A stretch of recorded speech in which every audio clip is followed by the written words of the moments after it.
और अड्डी में आप सभी का स्वागत है। दोस्तों, अगर आप इस चैनल पर नए हो तो इस चैनल को सब्सक्राइब कर लीजिए और जाकर हमारी दूसरी कहानी भी ज़रूर सुनें। आप सभी को बहुत ही मज़ा आएगा। दोस्तों, आज की ये पहली कहानी सुनीता जी की है। सुनीता जी बताती है, जब मैं एक बार अपने मम्मी पापा के साथ राजस्थान जा रहा था। रास्ता बहुत ही लंबा और सुनसान तथा डरावना बहुत था। डरावना इसलिए क्योंकि रास्ते के दोनों तरफ एकदम वीरान मैदान था। ना कोई घर, ना कोई रास्ते पर होटल था। हम लोग अपनी कार से जा रहे थे।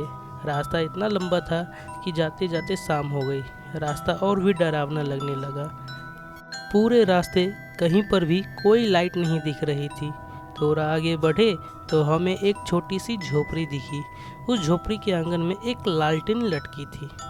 झोपड़ी को देखकर मेरे पापा ने तुरंत गाड़ी रोक दिया। वो थक गए थे गाड़ी चला चला कर। हम लोगों ने भी सोचा, रात में गाड़ी चलाने से अच्छा है आज रात यहीं पर रुक के आराम कर लेते हैं। ये सोचकर हम सब गाड़ी से उतरकर झोपड़ी की तरफ बढ़ने लगे।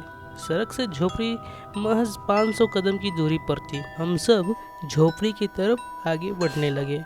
थोड़ा आगे बढ़ने पर ही हमने एक चीज़ नोटिस किया कि झोपड़ी सामने आने के बजाय दूर जा रही है। हम लोग जितना सामने जाते झोपड़ी उतना ही दूर होता जाता। मैंने मम्मी को बोला, मम्मी आपको कुछ अजीब नहीं लग रहा है?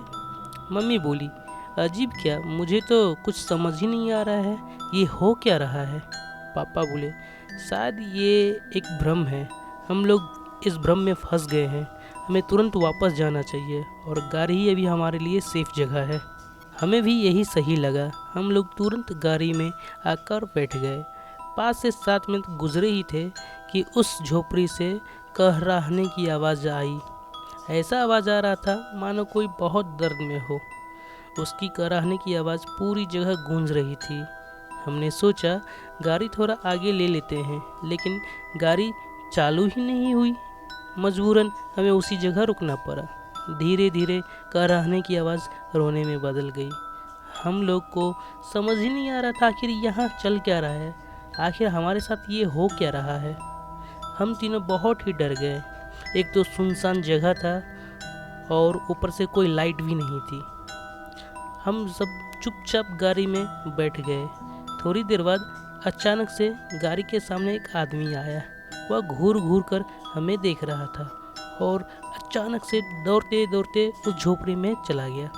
हम लोग डर के मारे हनुमान चालीसा का जाप करने लगे, क्योंकि उस झोपड़ी में वो जाते ही पता नहीं कहाँ गायब हो गया। लगभग 1 से 2 मिनट बाद फिर से हमारी नज़र उस झोपड़ी पर पड़ी। हम लोग देखकर आश्चर्य में पड़ गए। हमने देखा वहाँ 6 से 7 लोग बैठकर शराब पी रहे और हंसी मजाक आपस में कर रहे हैं। फिर अचानक पता नहीं उन लोगों को क्या हुआ, वे लोग अचानक से खड़े हो गए और घूर घूर कर हमारे तरफ देखने लगे और धीरे धीरे हमारी तरफ आने लगे।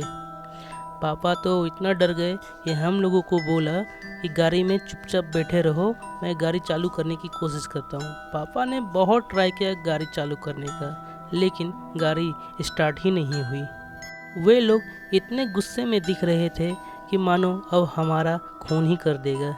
लेकिन वे लोग अपनी शराब अपने शरीर के ऊपर ढालने लगा और सब ने अपने आप को गाड़ी के सामने आकर आग लगा लिया और चिल्लाने लगा। हमारे सामने वे 6 से 7 लोग जलने लगे।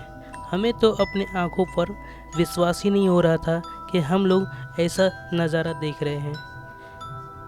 मेरी माँ तो देखकर बेहोशी हो गई। हम लोग पूरा घबरा गए और हम लोग और डर के मारे इधर उधर छुपने की कोशिश करने लगे, लेकिन गाड़ी से निकल भी नहीं सकते थे। तो हम लोग गाड़ी में ही वापस सीट के नीचे छुपने लगे।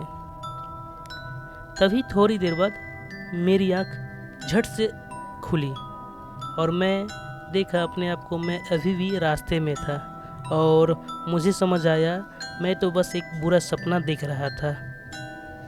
तो दोस्तों, ये थी हमारी आज की पहली कहानी। चलिए स्टार्ट करते हैं हमारी आज की दूसरी कहानी। दोस्तों, हमारी अगली कहानी रतन जी की है। रतन जी बताते हैं, बचपन में एक शाम हम लोग खेत से घर आ रहे थे। उन दिनों मेरे साथ 3 और दोस्त थे। हम सब की उम्र लगभग समान ही थी, 8 साल होगी। दरअसल उन दिनों गांव में बाथरूम नहीं हुआ करते थे, तो हम सब खेत से शौच करके आ रहे थे। हम लोग हंसते खेलते घर वापस आ रहे थे। रास्ते में एक विशाल शीशम का पेड़ पड़ता था। हम लोग जब उस पेड़ के नज़दीक पहुँचे तो हमने देखा उस पेड़ पर कोई बैठा है। काली सी परछाई जैसी कुछ चीज़ बैठी हुई थी। वैसे तो हम लोग भी दिन में उस पेड़ पर खेला करते थे, लेकिन सूरज ढलने के बाद गांव का कोई भी पेड़ पर नहीं चढ़ता था, इसलिए हम लोग को थोड़ा डर लगने लगा। लेकिन क्या करते, जाना तो हमें उसी रास्ते से था। तो हम लोग जैसे ही थोड़ा आगे बढ़े, वह जो पेड़ पर बैठा था तुरंत नीचे उतरा और हमारी तरफ देखने लगा। हम लोग और भी घबरा गए जब हमने उसका चेहरा देखा। चेहरा बिल्कुल ही काला था, ना कोई रंग था ना कोई रूप था, एकदम काला। उस समय हमारे आसपास कोई भी नहीं था जिससे कि हम उनसे मदद मांग सके। हम लोग डर के मारे एक दूसरे के हाथ कस कर पकड़ लिए और किसी का आने का इंतज़ार करने लगे। मैं अपने दोस्तों को बोला, हम लोग यहीं रुकते हैं, देर अगर होती है तो हमें खोजने ज़रूर कोई ना कोई आएगा। हम लोग वहीं खड़े हो गए। ये देखकर शायद उस सामने जो बैठा हुआ था उसको गुस्सा आ गया। वह गुर्राने लगा। तभी दूर से मेरी बड़ी दीदी की आवाज़ आई। वह मुझे ढूंढने आई थी। हम लोग भी उनको आवाज़ देकर बुलाने लगे। ये देखकर वह जो सामने खड़ी थी अचानक से गायब हो गई। पता नहीं कहाँ चली गई। दीदी सामने आई और हम लोगों को डांटने लगी। बोली, क्या कर रहा है यहाँ, घर चल जल्दी, मम्मी इंतज़ार कर रही है। हम लोग उस समय दीदी को कुछ नहीं बताया और हम लोग उनके साथ घर चलने लगे। पता नहीं क्यों हवा तेज़ चलने लगी। शायद दीदी को पता था, वह सभी को तेज़ चलने के लिए बोली। तभी अचानक पीछे से एक तेज़ हवा का झोंका आया और हमसे टकरा गया। किसी को तो कुछ नहीं हुआ, लेकिन एक अजीब तरीके से मेरी गर्दन मुड़ गई, कंधे की तरफ मुड़ गई। मैंने जब अपनी गर्दन सीधा करने की कोशिश किया तो मुझे बहुत दर्द होने लगा। हम सब घर पहुँचे और मम्मी को सब बात बताई। मम्मी ने तेल से मेरे गर्दन की मालिश की, लेकिन कोई फ़ायदा नहीं हुआ। 6 या 7 दिन हम उसी तरह रहे। ना मुझे सोने में बन रहा था ना नहाने में। थक हार कर मम्मी मुझे दूसरे गांव लेकर गई। वहाँ एक पंडित जी थे। पंडित जी काली माँ का बहुत ही बड़ा भक्त था। उन्होंने मेरी गर्दन को देखा और मेरी माँ को कटोरे में तेल दिया, जो कि मंत्रों से अभिमंत्रित किया हुआ था, तथा उनको एक ताबीज़ भी दिया और बोला, इसे उनके यानी मेरे हाथ पर बांधे और तेल से मेरे गर्दन की अच्छे से मालिश करे। मेरी माँ ने घर वापस आकर जैसा पंडित जी ने कहा था वैसे ही किया। उसने मेरे सोने से पहले उस तेल से मेरे गर्दन की खूब मालिश की। जब मैं सुबह उठा तो मैंने देखा मेरा गर्दन बिल्कुल ठीक हो गया। मैं मम्मी को दिखाया, वह भी बहुत खुश हुई। मैं अपना गर्दन इधर उधर हिला सकता था। जब मैं मम्मी से पूछा कि आखिर मेरे साथ हुआ क्या था, तो मम्मी उस समय बात को टाल दी और मुझे कुछ नहीं बताया। लेकिन अभी मुझे समझ आ रहा है कि आखिर उस समय मेरे साथ हुआ क्या था। तो दोस्तों, ये थी आज की हमारी सभी कहानियाँ। उम्मीद करता हूँ आप सभी को बहुत ही मज़ा आया होगा। दोस्तों, इनमें से जो कहानी आपको पसंद आई उसके बारे में कमेंट बॉक्स में लिखना ना भूलें।